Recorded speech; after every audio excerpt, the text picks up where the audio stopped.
Commissioning licence পেয়েছে রূপপুর পারমাণবিক বিদ্যুৎ কেন্দ্রের প্রথম ইউনিট। উৎপাদনে যেতে এখন কোনো বাধা নেই।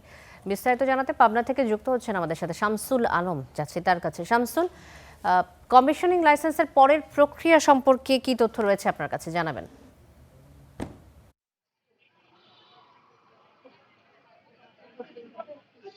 জি শারমিন, যে আজকে পাবনাবাসীর একটা খুশির খবর। এটি শুধু পাবনাবাসী নয়, সারা বাংলাদেশের জন্য একটি খুশির খবর যে একটি কমিশন লাইসেন্স পেয়েছে রূপপুর পারমাণবিক বিদ্যুৎ কেন্দ্র। এর মাধ্যম দিয়ে কিন্তু বিদ্যুৎ উৎপাদনের যে সর্বশেষ ধাপটি ছিল সেটি কিন্তু অতিক্রম করেছে। আর কোনো বাধা নেই বিদ্যুৎ উৎপাদনে। এবং আমি রূপপুর পারমাণবিক বিদ্যুৎ সংশ্লিষ্ট কর্মকর্তাদের সঙ্গে কথা বলেছি। আমি যতটুকু জানতে পেরেছি তারা বলছেন যে আগামী মাসের মধ্যেই তারা বিদ্যুৎ উৎপাদনে যেতে পারেন বলে আশা প্রকাশ করেছেন, যেহেতু সর্বশেষ ধাপটি তারা অতিক্রম করেছেন।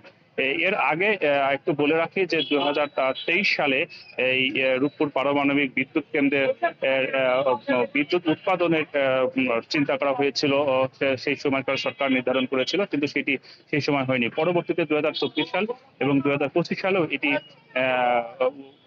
যে বিদ্যুৎ উৎপাদনে যাওয়ার জন্য যে পরিকল্পনা নিয়েছিল সেই পরিকল্পনা কিন্তু শেষ পর্যন্ত সফল হয়নি। এবং সর্বশেষ গত অন্তর্বর্তীকালীন সরকারের সময় 2027 সালের মাঝামাঝি সময়ে তৎকালীন জ্বালানি উপদেষ্টা বলেছিলেন যে 2027 সালের মাঝামাঝি সময়ে রূপপুর পারমাণবিক বিদ্যুৎ কেন্দ্র বিদ্যুৎ উৎপাদনের দিকে যেতে পারেন। সেই বিবেচনায় আজকে যখন এই কমিশনের লাইসেন্সটি পাওয়ার পরপরই আসলে সর্বশেষ এবং শেষ ধাপ অতিক্রম করলো এই বিদ্যুৎ উৎপাদনে যাওয়ার ক্ষেত্রে। শারমিন। শামসুল, ধন্যবাদ আপনাকে। শামসুল আলম যুক্ত হয়েছিলেন আমাদের সাথে পাবনা থেকে।